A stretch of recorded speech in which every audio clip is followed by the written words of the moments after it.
But তুই ওকে এত ভালোবাসিস কেন? কারণ সে সব থেকে আলাদা, খুব কেয়ারিং আর খুব মিষ্টিও।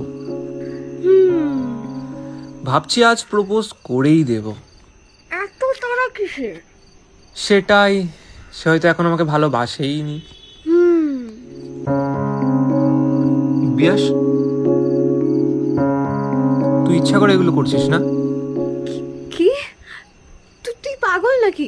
চল, আমার খিদে পেয়েছে, চল। বিয়াস, তুই ভালোভাবে বুঝতে পারছিস মেয়েটা তুই তুই বলতেই পারিস যদি তুই অন্য কাউকে। না, আমি চাই না আমাদের মধ্যে কোনো অকওয়ার্ড সিচুয়েশন হোক, কারণ তুই আমাকে ভালোবাসিস না। সৈকত, আমি তোকে হারাতে চাই না। আমি জাস্ট একটু শান্তি চাই, একটু ভালোভাবে বাঁচতে চাই। আমি যেরকম তোর সাথে থাকি সেটা ভালোবাসার থেকেও সেফ। ভাবতেই হয় না আমি কি করছি, কেন করছি। বাট ভালোবাসলে প্রবলেম কোথায়? কারণ তখন আমাদের সম্পর্কটা অন্যরকম হয়ে যাবে।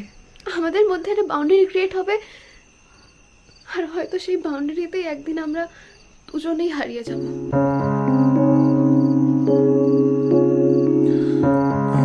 আমরা যেরকম আছি সেরকমই থাকি না রে, প্লিজ। আমি আর কাউকে হারাতে চাই না। এটা তোমার গান, তুমি লোডশেডিং এ চাঁদের বিয়াস, আলোর এবার দেখবি আমাদের মধ্যে একটা অকওয়ার্ড সিচুয়েশন হয়ে থাকবে। কেন? আমার তো মনে হয় আমি আমার অ্যান্সারটা পেয়েই গেছি। যেটা শুনতে চেয়েছিলাম সেটা হয়তো পাইনি, বাট তার থেকে বেশি পেয়ে গেছি।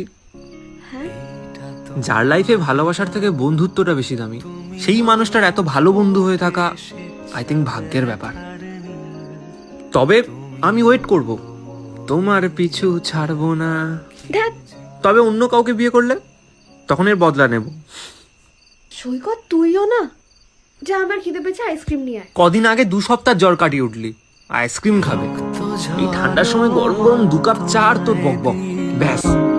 না, আমি আইসক্রিম একবার চা খেয়ে দেখ। এই মায়া